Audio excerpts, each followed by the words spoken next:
Good evening to all the participants of this event. I'm very happy that Economic Times and Samunnati, along with their knowledge partner, Grant Thornton, has organized this event where they have brought together all kinds of stakeholders in this game of FPOs, which is now being recognized as a game changer actually in trying to make the bottom lines better for the small and marginal farmers. I also understand that there is some successful FPOs that are being that are being recognized for their contribution to the member farmers and for breaking new ground in terms of higher turnovers, greater trade connectivity, greater marketing partnerships, etc. So yes, this is a time to celebrate amidst all the doom and gloom which surrounds us today in the country. It's good that we are still finding reason and occasion to celebrate something which is very very, it's like a silver lining to the dark cloud.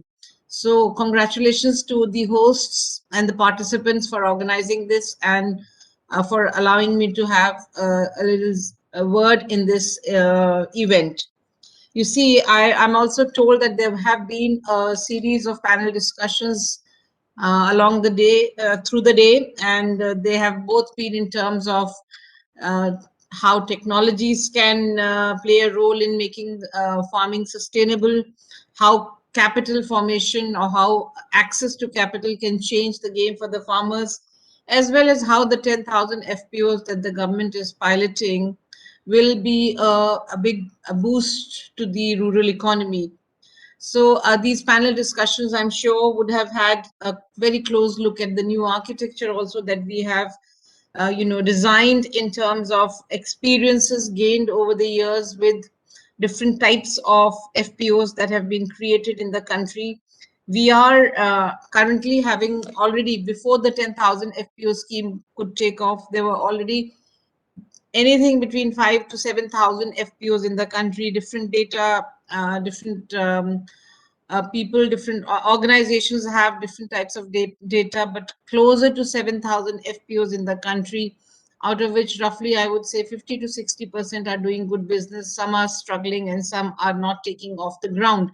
But even those who are doing well, I think they all have gone through what we call the teething problems.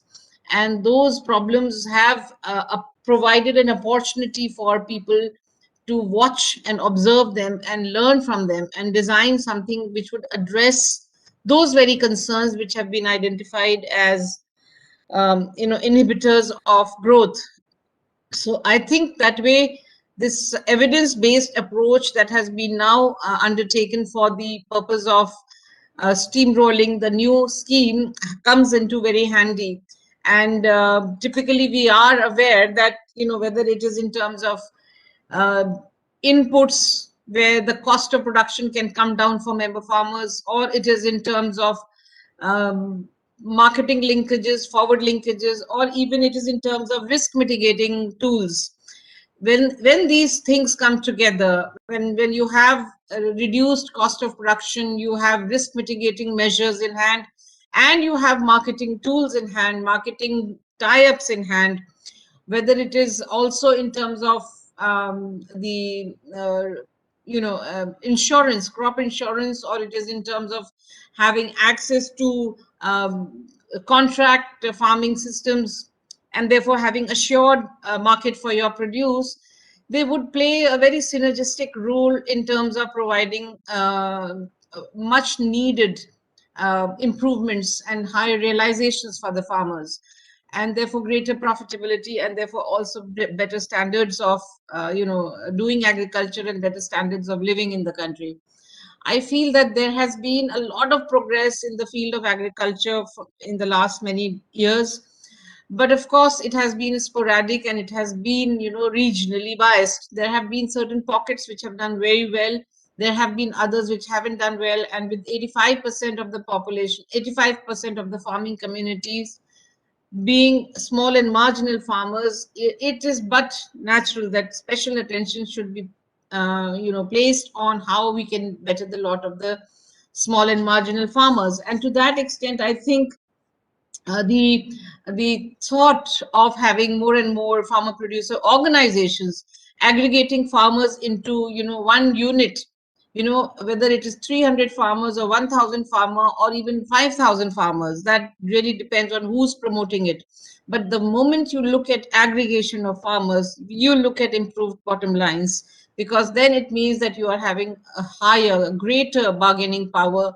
And Deepak, am I also required to speak in Hindi?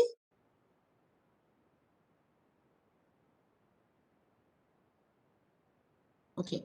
So I would say that there has been this realization that the aggregation is one tool by which we can perhaps look more directly at uh, enhanced, quickened pace of development.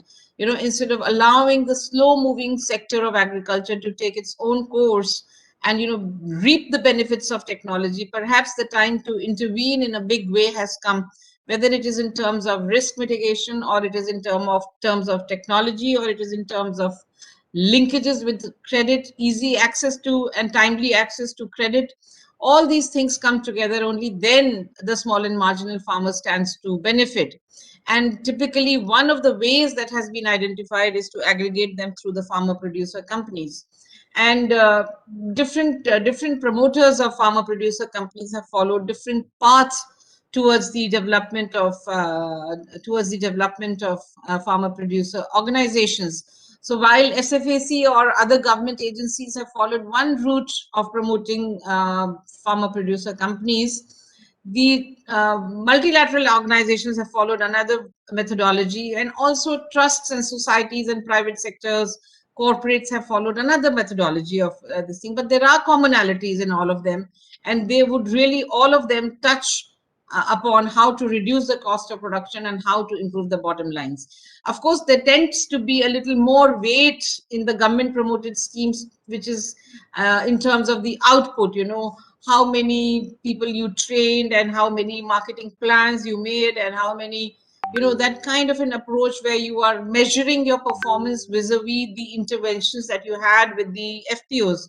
Whereas there are other segments who would rather look at what kind of results those actions brought about, typically the difference between output and outcome. So whether the farmers of that particular FPO really stand to benefit, both in terms of access to technology or access to finance or better marketing linkages, whether all of those efforts which are there with everybody who's playing this game, whether that have really led to improvement in the lot of the farmers. So with those kind of different approaches, the trusts and other corporates have another methodology. They would perhaps only look at marketing, assured market from their supply side, and therefore look at more in terms of their interests. And if there is convergence of interest between the corporate entity and the farmer producer organizations, then that makes the ball move faster. But otherwise, all these approaches, we felt in SFAC particularly, we felt there was time to converge all these approaches and arrive at a model of development of FPOs which would take the best from all these approaches prevalent in the country and also globally through the multilateral agencies, and see whether we can quicken the pace of greater development for the farmers and derive more value for the farmers in the shortest possible time. I really do believe that we don't have the luxury of, a decade or 2 decades to say, oh, by the end of such and such decadal growth, we will see the lot of the farmers improving. Well, that long-term vision is always good to keep you on track, but time to realize quicker returns, faster returns, more technology, because the times have also changed. You see, there is so much technology available. Farmers are already, big users of technology in terms of smartphones, and they have been tapped by private capital, their private enterprise, to use technology, whether it is in terms of information on prices, or information on weather forecasts, or information of crop husbandry. There are different types of things that are available to the farmers in terms of technology based solutions. And then really the idea is that through FPO route, how can we bring all of this together for a very increased pace of development for the farmers. And I think the more we think about it, the more we realize that there has been now a more, I would say, a more focused approach, which brings together all the different types of methodologies followed by different types of stakeholders and embedded them in some kind of a very ingenuous and holistic pattern to drive the change.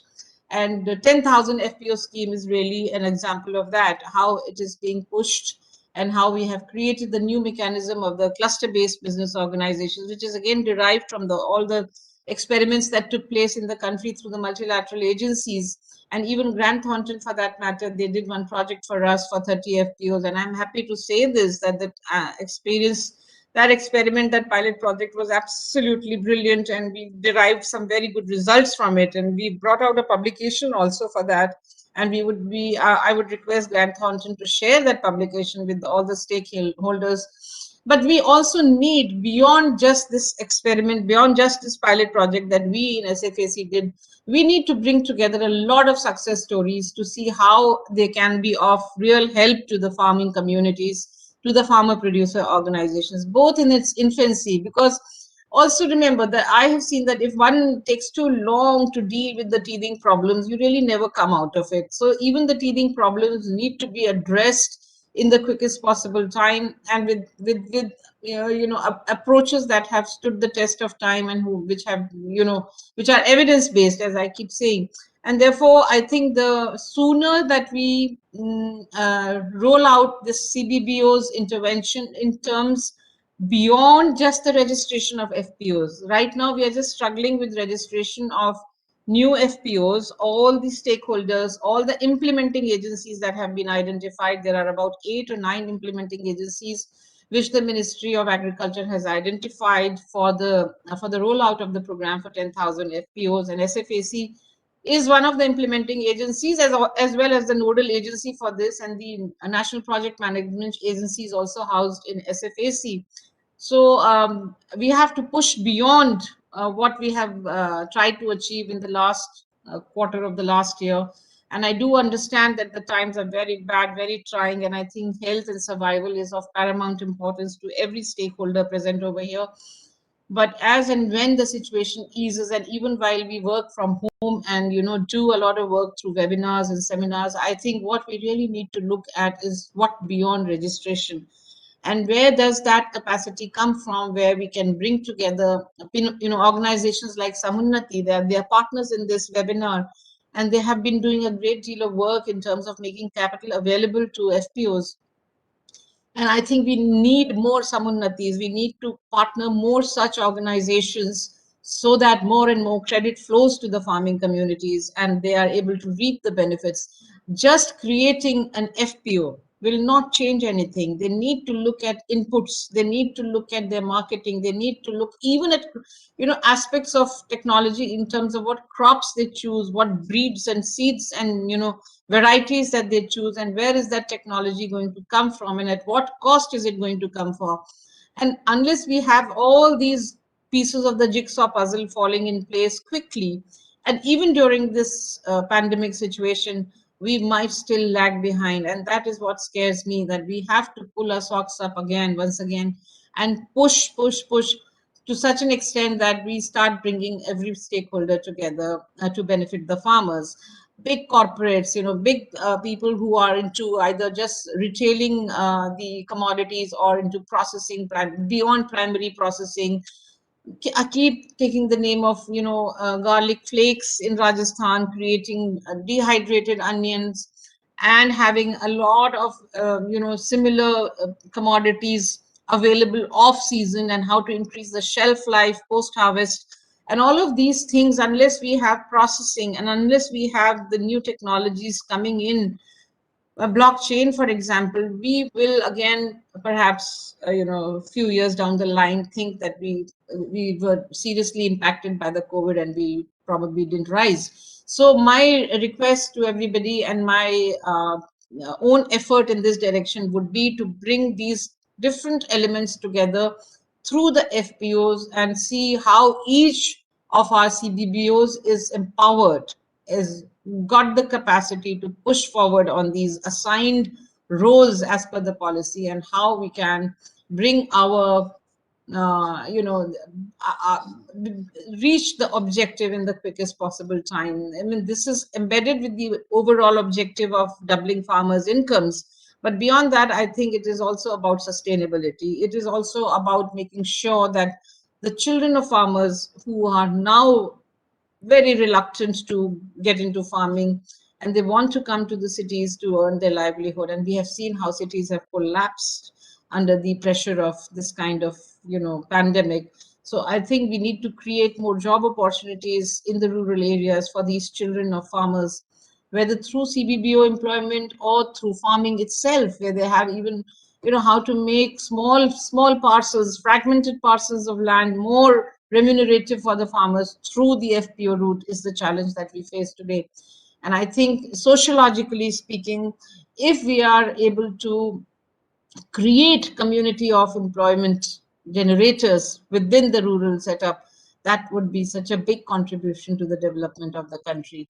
So I think I have taken a little longer than the time that was assigned to me, but I would request Economic Times, or it is through the platform of organizations, you know, NBFCs like Samunnati, and, you know, knowledge partners like GT. We have the National Project Management Agency for FPOs, that is Ernst and Young, and such brilliant minds everywhere to put their heads together even during the pandemic and design methodologies by which marketing linkages and credit linkages could be made available to the FPOs.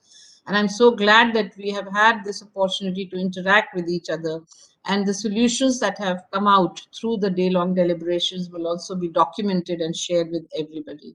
So may I take this opportunity to thank you for inviting me to this event, and I stand committed to the cause of this FPOs in the country, and I shall continue to do whatever is I'm called upon to do so for furthering this cause. Thank you so much.